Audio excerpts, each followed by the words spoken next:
इस कार्यक्रम के पुण्यार्चक हैं श्री पार्श्वनाथ दिगंबर जैन मंदिर कमेटी, कछार गांव बड़ा, जिला कटनी, मध्य प्रदेश।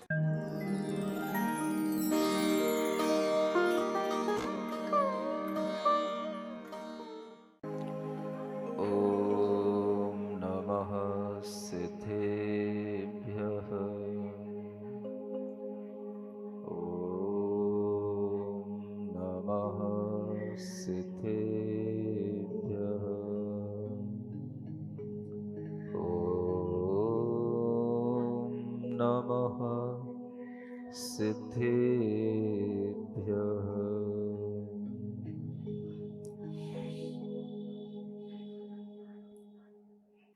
आओ कथा हम तुम्हें प्रभु की सुनाते। श्री रामचंद्र मुनि के गुण गीत गाते। मर्याद निष्ठ पुरुषोत्तम मोक्षगामी। ध्याओ सदा हृदय में बनने अकामी। थे अष्टमे बहुगुणी बलभद्र राम। अत्यंत प्रेमयुत लक्ष्मण भ्रात नाम। सीता सती जनक राज सुता तिनारी। जो शील रूप गुण खानी प्रसिद्ध नारी।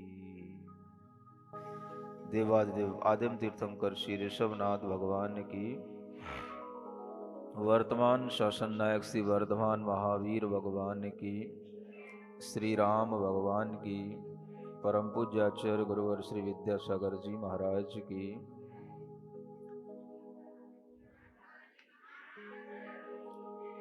श्री राम भगवान के गुणगान गाने के लिए आप लोग उपस्थित हुए हैं। उसी को प्रारंभ करते हैं।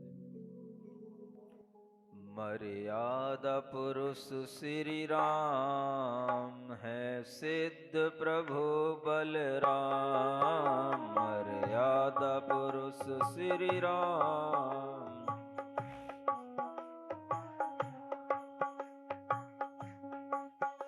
आदर्श बने जन जन के, आदर्श बने। वसुधैव कुटुम्ब थी जिनके, वसुधैव कुटुम्ब थी जिनके। जो भी ले इनका नाम, बिगड़े बनते सब काम। जो भी ले बिगड़े बनते सब काम। प्रभु श्री राम, प्रभु श्री राम, प्रभु श्री राम, प्रभु श्री राम। मर्यादा पुरुष श्री राम है, सिद्ध प्रभु बलराम। मर्यादा पुरुष श्री राम है, सिद्ध प्रभु बलराम। पितु वचन निभाने खातिर, त्यज के राजा सुख आखिर। पितु वचन निभाने खातिर, तज के राजा सुख। वन वन करते विश्राम, अन्याय अनीति न काम। वन वन करते अन्याय अनीति न काम। प्रभु श्री राम, प्रभु श्री राम, प्रभु श्री राम, प्रभु श्री राम। मर्यादा पुरुष श्री राम है, सिद्ध प्रभु बलराम, मर्यादा पुरुष श्री राम।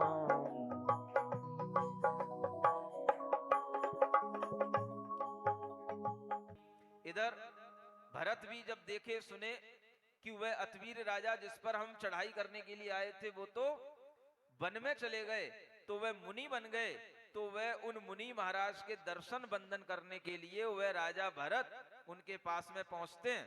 लेकिन उन राजा को ये पता नहीं पड़ा कि ये खेल कैसे बिगड़ गया और ये अतवीर राजा को दीक्षा लेने की क्या पड़ गई।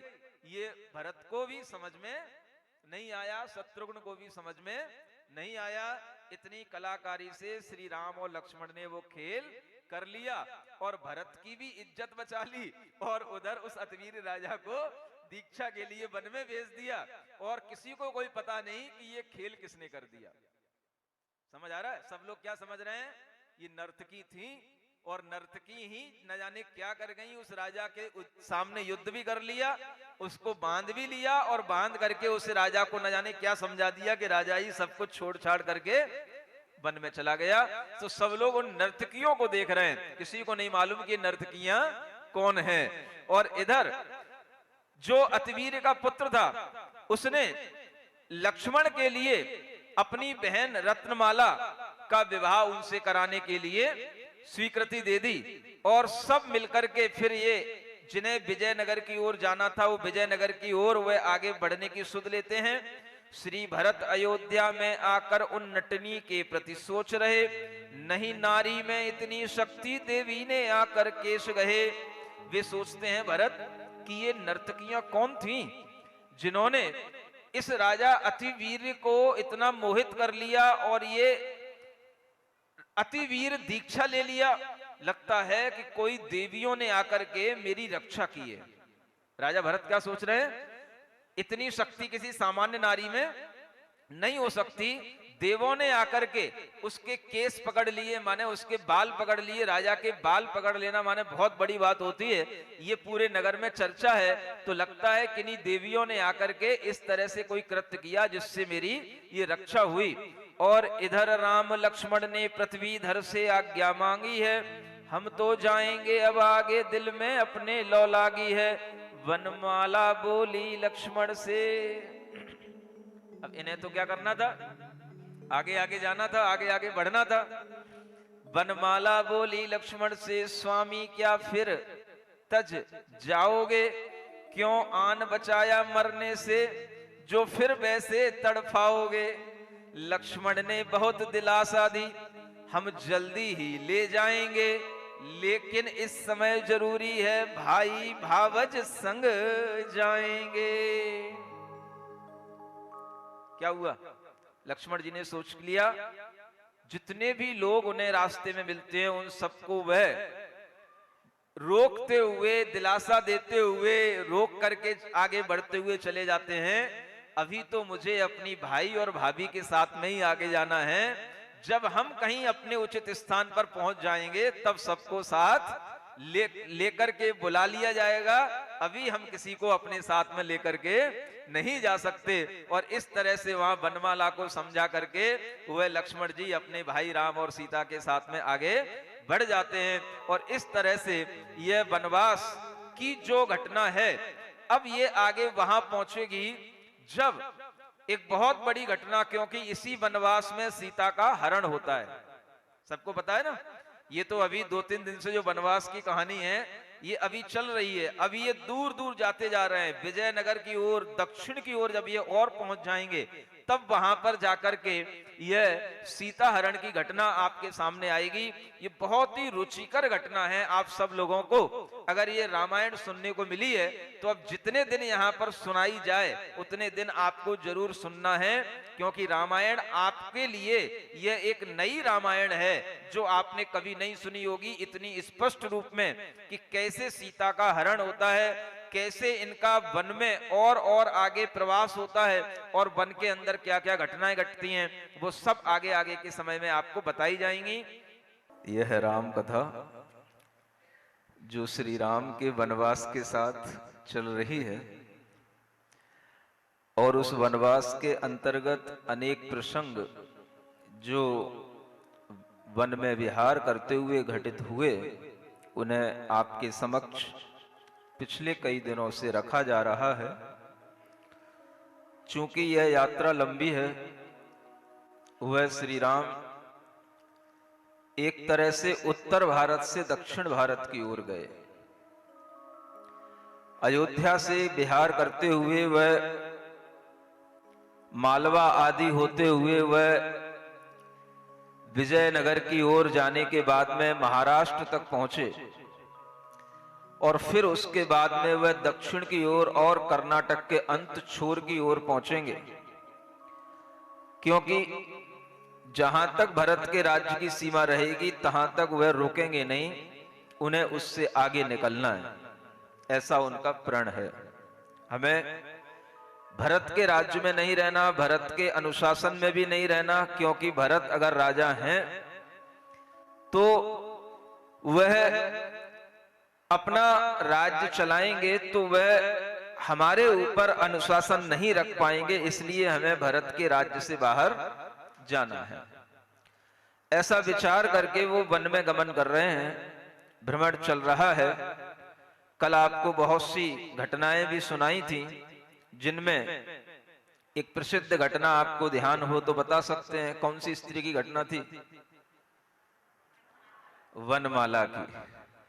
रास्ते में भले ही उनके लिए वह वन है, लेकिन वन में भी अनेक रास्ते में नगर पड़ते हैं, उन नगरों के बड़े बड़े राजा होते हैं, उनकी सुंदर सुंदर कन्याएं होती हैं, और वो शायद इसीलिए उनके इंतजार में बैठी रहती हैं। उनका नियोग होता है कि उनका विवाह उन्हीं से होना होता है।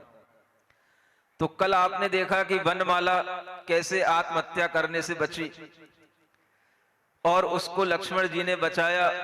ये लक्ष्मण जी का बहुत बड़ा पुण्य है, उन्हें अनेक राजकन्याएं रास्ते में मिलती चली जा रही हैं। विहार चल रहा है, आपको जल्दी तो नहीं है कि हमें कुछ जल्दी से बताओ कि सीता का हरण कैसे हुआ, ये जल्दी तो नहीं है, अभी तो चल रही रामायण है ना। जितनी जल्दी रामायण खत्म हो जाएगी उतनी जल्दी फिर मुनि महाराज भी गांव से चले जाएंगे, इसलिए आपको यही भावना करनी है कि महाराज आराम से चलने दो ताकि रामायण हमें सुनने को।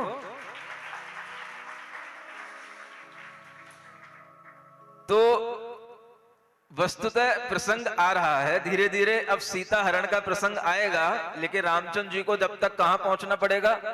दक्षिण छोर की ओर, बहुत लास्ट तक पहुंचना होगा। वह अभी पहुंचने वाले हैं, उससे पहले उन्हें और भी कुछ रास्ते में मिलता है। अनेक अनेक तरह के प्रसंग घटित होते हैं और उन्हीं प्रसंगों में यह कथा प्रारंभ होती है।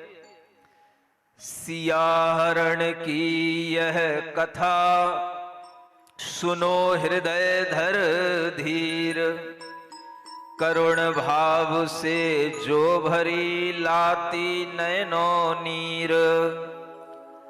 क्षेमांजलि नगरी निकट आए श्री रघुवीर, तीनों को लख नागरिक हुए विकल तज धीर। वह श्री राम, लक्ष्मण और सीता जी विहार करते करते क्षेमांजलि नगर तक पहुंच जाते हैं। कौन सा? अब ये आप इतिहास में भूगोल के पन्नों पे ढूंढना, ये क्षेमांजलि नगर वर्तमान में कौन सा नगर है। कल आपने विजयनगर सुना था, आज ये क्षेमांजलि नगर आया है। इसके आगे जो नगर आएगा वो आज भी प्रसिद्ध है, वो आपको बाद में तभी बताया जाएगा। ये कुछ भी इसमें कल्पनाएं नहीं है, ये यथावत जो पहले इतिहास रहा है वह इतिहास आज भी है।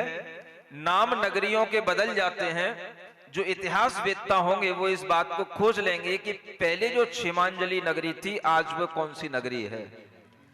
तो वह क्षेमांजलि नगरी के निकट पहुंचे हैं, लेकिन वहां पहुंचने के बाद में जो वहां के नागरिक जन हैं वो आपस में बड़े परेशान से हो जाते हैं उनको देख करके, और आपस में वो बातचीत करते हैं। लेकिन ये जो तीनों हैं महापुरुष, ये तीनों उस क्षेमांजलि नगरी में जब प्रवेश करते हैं तो इनके कान में बहुत सारी बातें कुछ सुनने को मिलती हैं। जब रास्ते में लोग चर्चा करते हैं तो थोड़ा थोड़ा सुनने को मिल ही जाता है। जैसे मुनि महाराज लोग गांव में जब प्रवेश करते हैं, रास्ते से निकलते हैं, तो कुछ ना कुछ फुस फुस घुस घुस वो होती रहती है ना कानों में, तो वो भी मुनि महाराज को सुनने में आ जाती है। इसी तरह से ये चर्चा चल रही है। क्या है?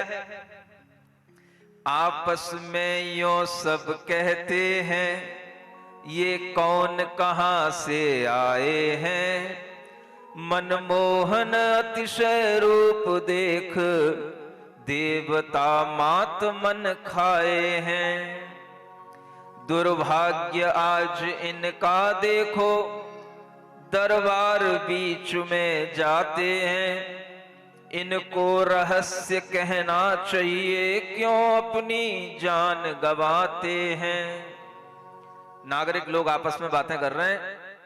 रूप देख करके तो ऐसा लगता है कि जैसे देवता ही मानो स्वर्ग से पृथ्वी पर उतर आए हो। लेकिन ये जा रहे हैं कहां? जिस राज दरबार में जा रहे हैं वहां जाना इनका खतरे से खाली नहीं है। और ये जिस राज दरबार में जा रहे हैं वहां ये अपनी क्यों जान गंवाने के लिए जा रहे हैं? क्योंकि वहां पर क्या है, आपके अंदर एक जिज्ञासा रहनी चाहिए, उसका समाधान धीरे धीरे आगे हो रहा है। जित पद्मा नहीं काल कन्या, कितनों का प्राण हरेगी वह, क्या जाने कितने वर्षों तक यह खूनी कांड रचेगी वह। यह चले जा रहे सौम्य भाव आवाज कान में आती है, कौतुकी स्वभाव लक्ष्मण थे आगे बढ़ पूछे बात सही।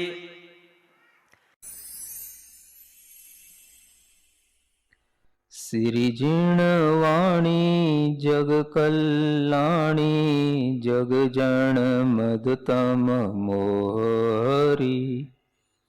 जनमण हारी गढ़हर हारी, जन्म जरा भव रोग हरि।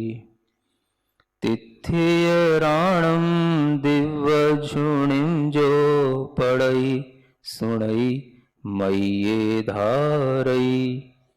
राणम सौख मणंतम धरिय, सासद मोक्ष पदम पावई।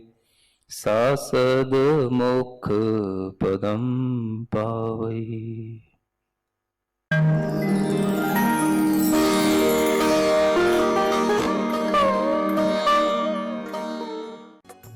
इस कार्यक्रम के पुण्यार्जक थे श्री पार्श्वनाथ दिगंबर जैन मंदिर कमेटी, कछार गांव बड़ा, जिला कटनी, मध्य प्रदेश।